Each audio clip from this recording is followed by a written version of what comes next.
Olá, fidelidade! Capítulo 6. Terceira linguagem do amor. Presentes. Morei em Chicago quando estudei antropologia. Por meio de etnografias detalhadas, ou seja, registros descritivos de uma cultura em particular. Visitei pessoas fascinantes em todo o mundo. Fui à América Central e estudei as avançadas culturas maia e asteca. Cruzei o Pacífico e estudei tribos da Melanésia e Polinésia. Também estudei os esquimós da tundra ao norte e os aborígenes ainos do Japão. Examinei os padrões culturais do amor e do casamento e descobri que, em todas as culturas estudadas, presentear faz parte do processo amoroso. Os antropólogos ficam intrigados diante dos padrões culturais que tendem a permear as culturas, e era meu caso. Seria possível o ato de presentear constituir uma expressão fundamental de amor que transcende barreiras culturais? A atitude de amar é sempre acompanhada pelo conceito de doar? Essas questões são acadêmicas e, de certo modo, filosóficas, mas, se a resposta for sim, há profundas implicações práticas para todos os casais ocidentais. Suco para você. Fiz uma viagem de pesquisa antropológica à Dominica. Nosso propósito era estudar a cultura dos índios caribes e, na viagem, conheci Fred. Ele não era um caribe, mas um jovem negro de 28 anos que perdera uma das mãos no acidente de pesca com dinamite. Depois do acidente, ele precisou desistir de sua carreira de pescador. Ele tinha bastante tempo disponível e eu recebi muito bem sua companhia. Passamos horas juntos conversando sobre sua cultura. Em minha primeira visita à casa de Fred, ele me perguntou: Sr. Gary, gostaria de um pouco de suco? Respondi entusiasmado que sim. Ele olhou para seu irmão mais novo e disse: Vá pegar suco para o Sr. Gary.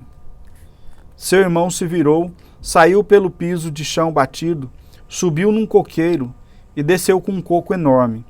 Abra, ordenou Fred.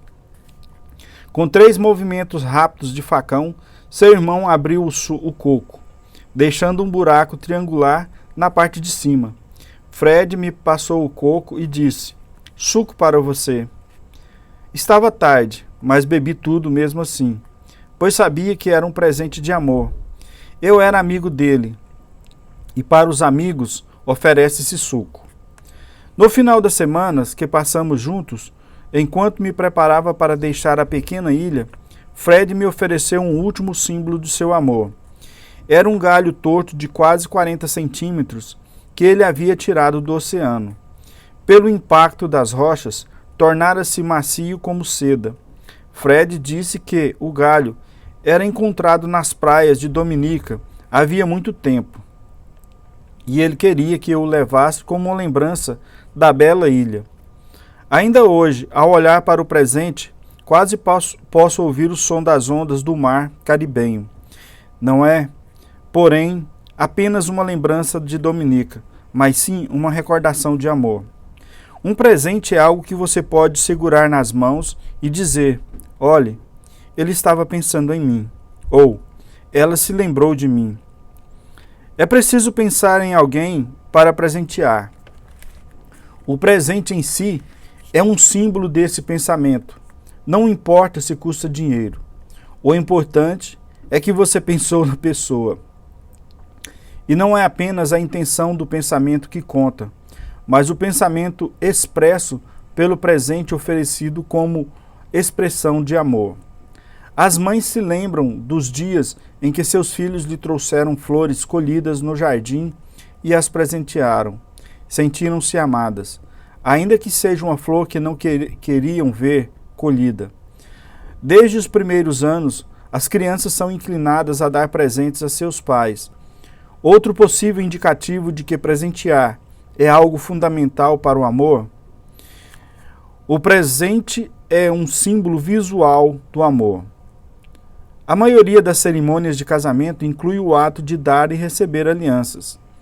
A pessoa que realiza a cerimônia diz algo como: estas alianças são os sinais externos e visíveis de um elo interior e espiritual que une o coração dos noivos num amor sem fim. Não é retórica inútil. É a expressão verbal de uma importante verdade. Os símbolos possuem valor emocional. É algo demonstrado ainda mais claramente no final de um casamento que se desfaz. Quando o marido ou a esposa deixam de usar a aliança, é o sinal visível de que o casamento enfrenta sérias dificuldades. Certo marido disse: depois que ela jogou sua aliança de casamento em mim e saiu de casa irritada, batendo a porta, percebi que nosso casamento passava por sérios problemas. Levei 2 dias para apanhar a aliança. Quando finalmente a peguei, desatei a chorar. As alianças eram um símbolo do que deveria ter sido, mas, estando na mão dele e não no dedo dela, eram lembretes visuais de que o casamento desmoronava. As alianças solitárias despertaram emoções profundas no marido. Símbolos visuais de amor não mais importantes para alguns do que para outros. É por isso que as pessoas possuem atitudes diferentes em relação a alianças de casamento. Algumas jamais a tiram depois de se casar. Outras nem sequer a possuem. Esse é outro sinal de que as pessoas têm diferentes linguagens do amor. Se minha linguagem do amor primária são presentes, darei grande valor à aliança que ganhei e a usarei com grande orgulho. Ficarei bastante comovido pelos outros presentes recebidos ao longo dos anos. Eu os verei como expressões de amor. Sem os presentes como símbolos visuais, talvez eu questione o amor do meu cônjuge. Há presentes de todos os tamanhos, cores e formas. Alguns são caros, outros são gratuitos. Para a pessoa cuja linguagem do amor primária são presentes, o custo será de pouca importância, a não ser que esteja muito distante do seu orçamento. Se o milionário der apenas presentes baratos, a esposa pode questionar se é o mesmo uma expressão de amor. Mas quando as finanças da família são limitadas, um presente de valor irrisório pode representar um amor que vale milhões. É possível comprar, achar ou criar presentes. O marido encontra uma pena de pássaro interessante no caminho para casa e apresenteia à sua esposa. Descobriu uma forma de expressar amor. A menos, é claro, que a esposa seja alérgica a penas.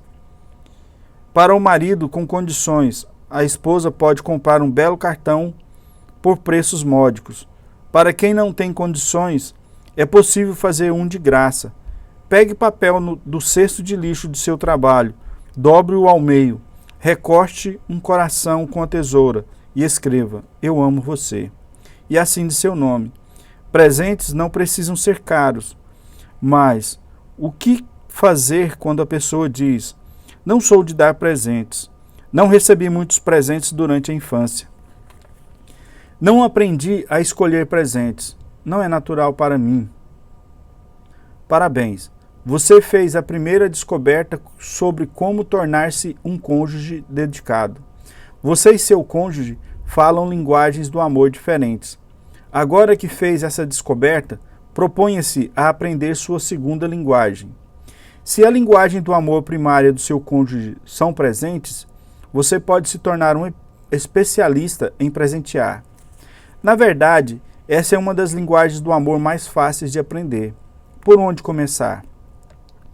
Faça uma lista de todos os presentes pelos quais seu cônjuge já expressou entusiasmo no decorrer dos anos. Podem ser presentes seus ou de familiares ou amigos. A lista lhe dará uma ideia do tipo de presentes que seu cônjuge ficaria feliz em receber. Se você tem pouca ou nenhuma noção de como escolher os tipos de presentes da lista, peça ajuda de familiares que conhecem seu cônjuge. Enquanto isso, escolha presentes que se sinta à vontade para comprar, criar ou achar. E os presenteie. Não espere uma ocasião especial. se a linguagem do amor primária de seu cônjuge são presentes, praticamente qualquer coisa que ele der lhe será recebida, como uma expressão de amor. Se houver críticas a seus presentes no passado, se houve críticas a seus presentes no passado, e se quase nada que você presenteou foi aceitável, então é quase certeza que os presentes não são a linguagem do amor primário de seu cônjuge. O melhor investimento. Se você quer ser um presenteador eficaz, talvez seja preciso mudar de sua atitude em relação ao dinheiro. Cada um de nós tem uma percepção individual dos propósitos do dinheiro, bem como várias emoções associadas ao ato de gastá-lo. Alguns gostam de dar e se sentem bem com isso. Outros têm uma perspectiva voltada a poupar e investir e se sentem bem quando guardam dinheiro e o investem sabiamente. Se você é um gastador, então terá pouca dificuldade em comprar presentes para seu cônjuge, mas se for um poupador, sentirá resistência emocional à ideia de gastar dinheiro como expressão de amor. Você não compra coisas para si. Por que deveria comprar coisas para seu cônjuge? Essa atitude, porém, não leva em conta que você está comprando coisas para si mesmo. Ao poupar e investir, você compra valor próprio e segurança emocional. Você cuida de suas próprias necessidades emocionais através da maneira de lidar com o dinheiro. O que você não faz é satisfazer as necessidades emocionais do seu cônjuge. Se descobrir uma linguagem do amor primária de seu cônjuge são presentes, talvez venha a entender que comprar presentes é o melhor investimento a fazer. Você investe em seu relacionamento e enche o tanque de amor emocional dele. Com um tanque de amor cheio, ele lhe retribuirá amor emocional numa linguagem compreensível para você. Quando as necessidades emocionais de ambos são satisfeitas, o casamento assume uma dimensão completamente nova. Não se preocupe com suas economias. Você sempre será um poupador. Mas investir no amor ao cônjuge é investir em ações de alta lucratividade. Dar de si mesmo. Existe um presente intangível que às vezes fala mais alto que o presente material. Eu o chamo de presentear a si mesmo, ou presente da presença. Estar presente quando seu cônjuge precisa é uma atitude de grande valor a alguém cuja linguagem do amor primária são presentes. Jen me disse certa vez: meu marido Don gosta mais de futebol do que de mim. Por que você diz isso? Perguntei. No dia em que nosso filho nasceu, ele estava jogando futebol. Passei a tarde inteira deitada na cama do hospital enquanto ele jogava futebol. Ele estava lá quando o bebê nasceu? Oh, sim, ele ficou tempo suficiente para o bebê nascer. Mas 10 minutos depois, saiu para jogar futebol. Fiquei arrasada. Era um momento tão importante de nossa vida, queria que o compartilhássemos juntos. Queria que ele estivesse ali comigo. Mas Dom me abandonou para ir jogar. Aquele marido poderia ter mandado uma dúzia de rosas, mas elas não teriam falado tão alto quanto sua presença no quarto do hospital. Pude perceber que Jen ficou profundamente magoada com aquela experiência. O bebê tinha agora 15 anos, e ela falava do episódio com tamanha emoção que parecia ter acontecido ontem. Sondei um pouco mais. Você se baseou apenas nessa experiência para chegar à conclusão de que Dom ama mais o futebol do que você? Não, respondeu ela. No dia do velório da minha mãe, ele também foi jogar futebol. Ele foi ao velório? Sim, ele foi ao velório, mas assim que acabou, saiu para jogar futebol. Não pude acreditar. Meus irmãos e irmãs voltaram para casa comigo, mas meu marido estava jogando futebol. Mais tarde perguntei a Dom sobre as duas situações. Ele sabia exatamente do que eu estava falando. Sabia que ela ia falar sobre isso. Estive ao lado dela durante todo o trabalho de parto. E quando o bebê nasceu, tirei fotos e estava muito feliz. Não podia esperar para contar a meus amigos do time, mas minha alegria acabou quando voltei ao hospital naquela noite. Ela estava furiosa comigo. Não conseguia acreditar no que ela estava dizendo. Pensei que ela se orgulharia de mim por ter ido contar ao time. E o que aconteceu quando a mãe de sua esposa morreu? Perguntei. Kate provavelmente não lhe disse que eu tirei licença do trabalho uma semana antes que a mãe dela morresse e que passei a semana inteira no hospital e na casa de minha sogra, fazendo reparos e ajudando no que fosse preciso. Após a morte e o fim do velório, senti que fizera tudo o que podia. Precisava de uma pausa para tomar fôlego. Gosto de jogar futebol e sabia que o esporte me ajudaria a relaxar e aliviar um pouco do estresse que estava enfrentando. A meu ver, ela concordaria que eu fizesse uma parada. Fiz o que achei ser importante para ela, mas não foi suficiente. Ela não me deixa esquecer aqueles 2 dias. Diz que eu amo futebol mais do que a ela. Isso é ridículo. Don era um marido sincero, que não conseguia entender o tremendo poder da presença para sua esposa. O fato de ele estar ali ao lado dela era mais importante que qualquer coisa. A presença física no momento de crise é o momento mais poderoso que você pode dar a seu cônjuge.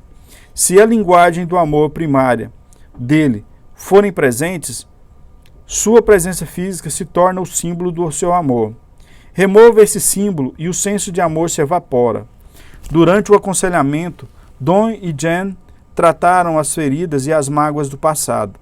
Por fim, Jen conseguiu perdoá-lo, e Don passou a entender por que sua presença era tão importante para ela. Se a presença física do seu cônjuge é importante para você, insisto que verbalize isso para ele. Não espere que ele leia sua mente. Se por outro lado seu cônjuge disser: eu quero muito que você esteja comigo esta noite, ou amanhã, ou esta tarde, leve o pedido a sério. Do seu ponto de vista, talvez não seja importante, mas, se você não atender a esse pedido, poderá comunicar uma mensagem indesejada. Um marido disse certa vez: quando minha mãe morreu, o chefe de minha esposa a dispensou por 2 horas para ir ao velório, mas disse que ela precisaria voltar ao escritório à tarde. Minha esposa disse ao chefe que, na opinião dela, o marido precisava de apoio e ela teria de se ausentar o dia inteiro. O chefe respondeu: se você se ausentar o dia inteiro, talvez perca seu emprego. Então minha esposa disse: meu marido é mais importante que meu emprego. Ela passou o dia todo comigo. De certa maneira, naquele dia, me senti mais amado por ela do que antes. Nunca me esqueci do que ela fez. A propósito, ela não perdeu o emprego. Seu chefe saiu pouco tempo depois e a pediram para que assumisse o cargo. Aquela esposa falou a linguagem do amor de seu marido, e ele nunca se esqueceu disso. Milagre em Chicago. Quase tudo o que já foi escrito sobre o amor indica que o espírito de doar está em seu âmago. Todas as 5 linguagens do amor nos desafiam a doar a nosso cônjuge. Para alguns, porém, o ato de receber presentes, os símbolos visuais do amor, fala mais alto. Ouvi a ilustração mais clara dessa verdade em Chicago, onde conheci Doug e Kate. Eles compareceram ao meu seminário sobre vida conjugal e ficaram de me levar ao aeroporto O'Hare, depois do congresso na tarde de sábado. Como havia 2 ou 3 horas livres antes do voo, o casal me perguntou se eu gostaria de passar num restaurante. Faminto, eu aceitei. Logo que nos sentamos, Kate começou a falar: Dr. Chapman, Deus usou o Senhor para realizar um milagre em nosso casamento. 3 anos atrás, comparecemos pela primeira vez a seu seminário aqui em Chicago. Estava desesperada. Considerava seriamente a ideia de deixar Doug e contei isso a ele. Nosso casamento andava vazio havia muito tempo. Eu tinha desistido. Durante anos, reclamei com Doug de que ele precisava do amor dele.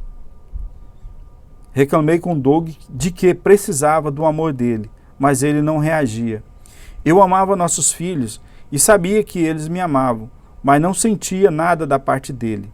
O fato é que, naquela época, eu o odiava.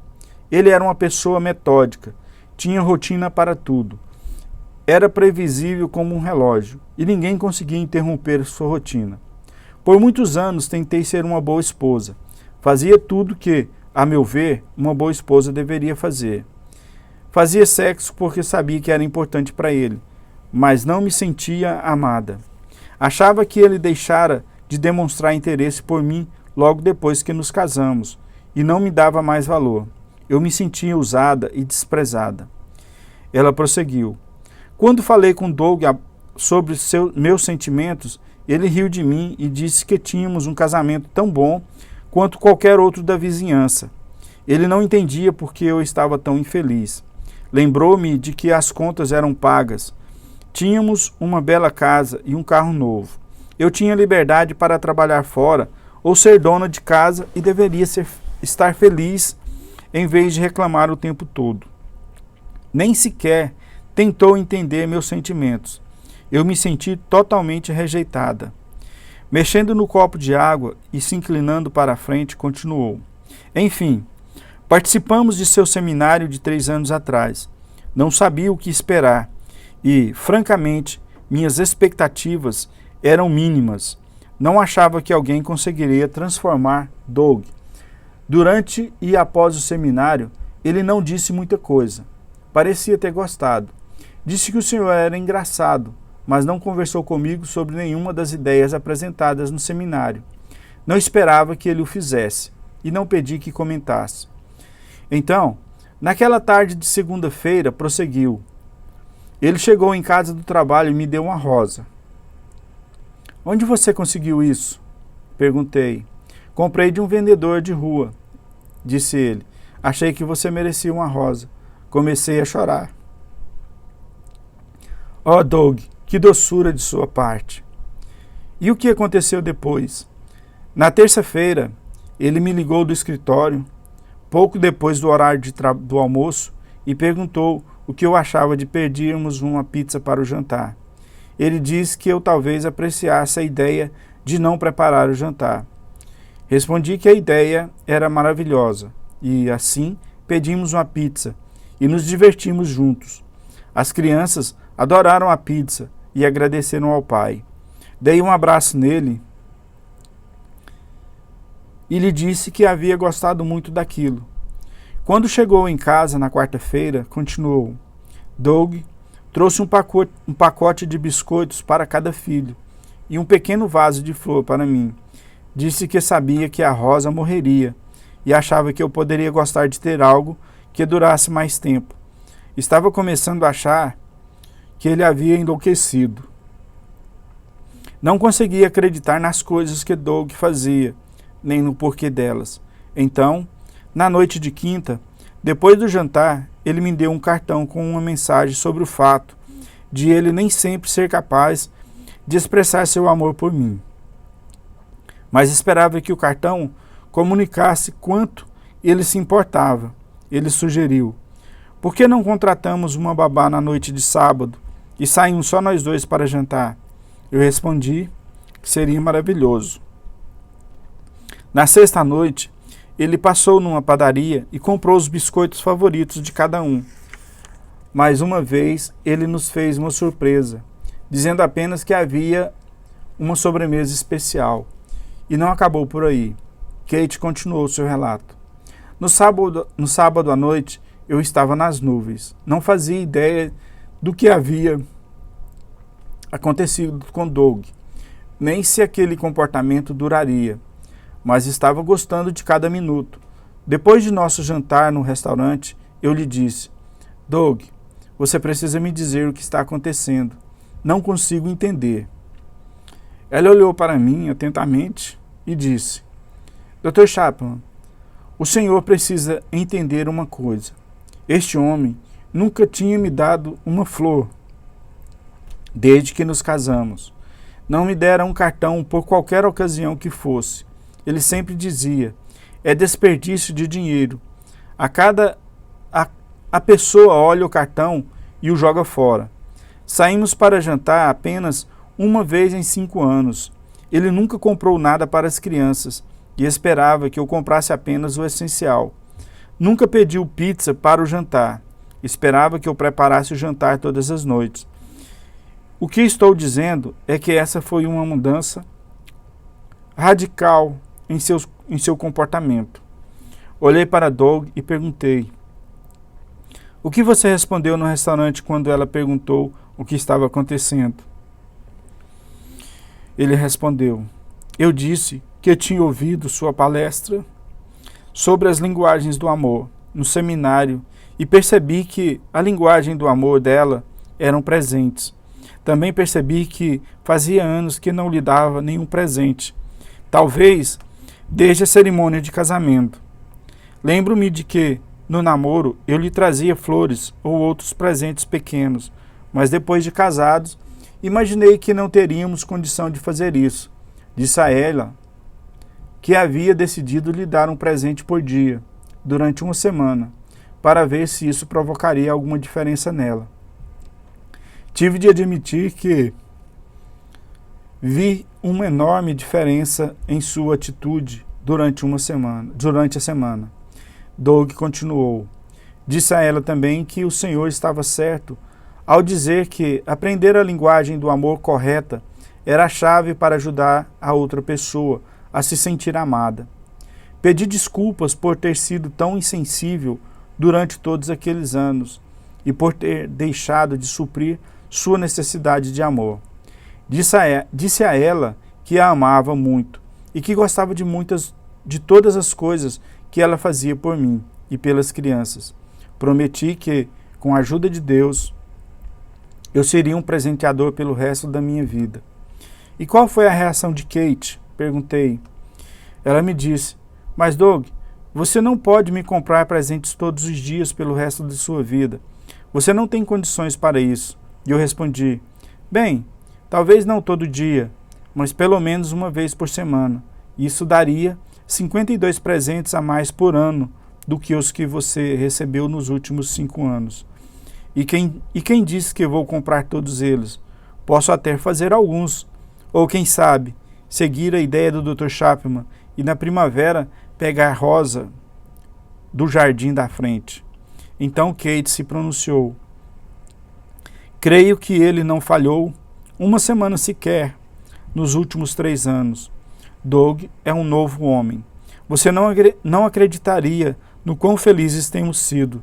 Nossos filhos nos chamam hoje de pombinhos apaixonados. Meu tanque está cheio e transbordando. Voltei-me para Doug e perguntei: e quanto a você, Doug? Você se sente amado por Kate?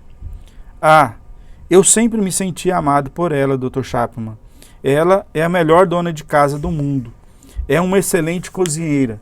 É maravilhosa para fazer coisas por nossos filhos. Sei que ela me ama. Em seguida sorriu e disse: agora o senhor sabe qual é a linguagem do amor, não é? Eu sabia.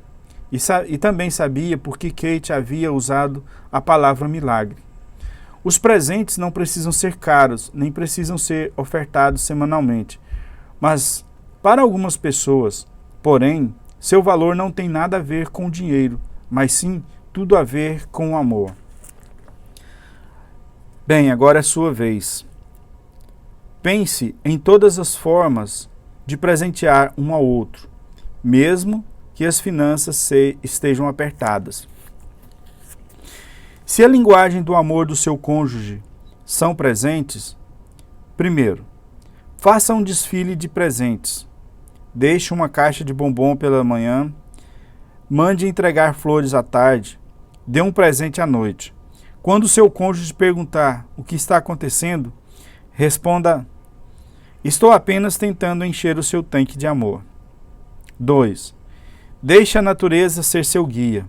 Da próxima vez que passear pela vizinhança, mantenha os olhos abertos a fim de encontrar algum presente para seu cônjuge. Pode ser uma pedra, um galho ou uma pena. Você pode até mesmo atribuir um significado especial para seu presente natural. Por exemplo, uma pedra lisa simboliza seu casamento, que agora tem todas as partes ásperas polidas. Uma pena simboliza o poder de seu cônjuge de fazê-lo sentir-se nas nuvens. 3. Descubra o valor de objetos feitos à mão. Faça um presente para seu cônjuge. Talvez seja necessário matricular-se em algum curso, cerâmica ourivesaria, pintura, escultura em madeira, etc. O propósito principal é criar algo para presentear o seu cônjuge. Um presente feito à mão muitas vezes se torna uma relíquia familiar. 4. Dê a seu cônjuge um presente por dia durante uma semana. Não precisa ser uma semana especial. Prometo a você que ela se transformará na semana do ano. Se você for uma pessoa vibrante, poderá transformá-lo no mês do ano. Não, seu cônjuge não esperará que você mantenha essa prática pelo resto da sua vida.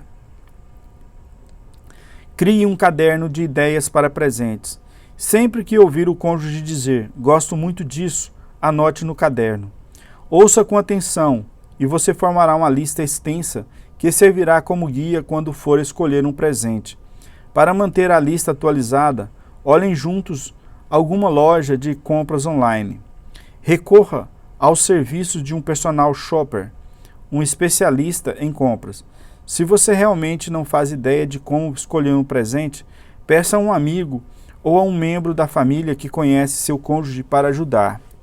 A maioria das pessoas gosta de fazer um amigo feliz, comprando-lhe presentes, especialmente se for com o seu dinheiro. 7. Ofereça o presente da presença. Diga a seu cônjuge, quero oferecer o presente de minha presença em qualquer evento ou ocasião que você desejar neste mês. Diga-me quando e eu farei todo o possível para estar presente. Prepare-se, seja positivo. Quem sabe você aprecie um concerto sinfônico ou um jogo de vôlei. Dê um livro a seu cônjuge e comprometa-se a lê-lo também. Em seguida, ofereça-se para discutirem juntos um capítulo por semana. Escolha um livro que você quer que seu cônjuge leia, mas um livro sobre um tópico de interesse dele. Sexo, futebol, costura, administração financeira, criação de filhos, religião, viagens. 9. Faça um tributo duradouro. Dê um presente à igreja do seu cônjuge ou à instituição de caridade favorita dele para homenagear seu aniversário, o aniversário de casamento de vocês ou alguma outra ocasião. Peça à instituição de caridade que envie um cartão informando a seu cônjuge o que você fez. A igreja ou a instituição ficarão muito felizes e seu cônjuge também. 10. Dê um presente vivo. Compre e plante uma árvore ou um arbusto com flores em homenagem a seu cônjuge. Plante-a em seu jardim, onde poderá regá-la e cuidar dela, ou então num parque público, onde com a devida autorização para que outras pessoas a vejam e desfrutem dela. Você receberá o crédito por isso, ano após ano. E aqui nós terminamos o capítulo 6. Obrigado por virem até aqui. 33, 25.